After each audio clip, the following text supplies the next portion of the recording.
लहजा।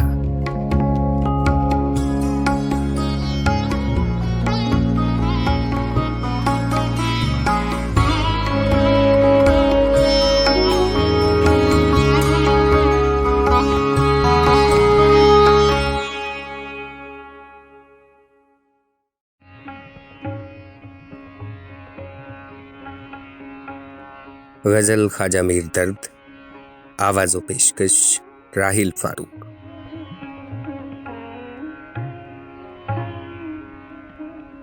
कत्ले आशिक किसी माशूक से कुछ दूर न था, पर तेरे अहद से आगे तो ये दस्तूर न था।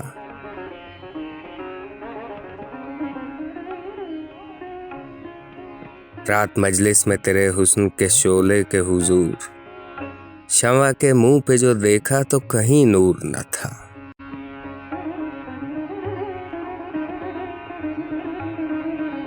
जिक्र मेरा ही वो करता था सरीहन, लेकिन मैंने पूछा तो कहा खैर ये मज़कूर न था।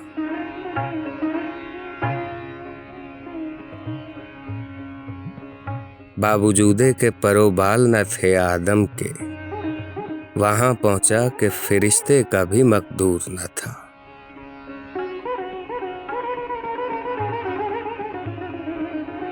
मुहतसिब आज तो मैं खाने में तेरे हाथ हूँ, दिल न था कोई कि शीशे की तरह चूर न था।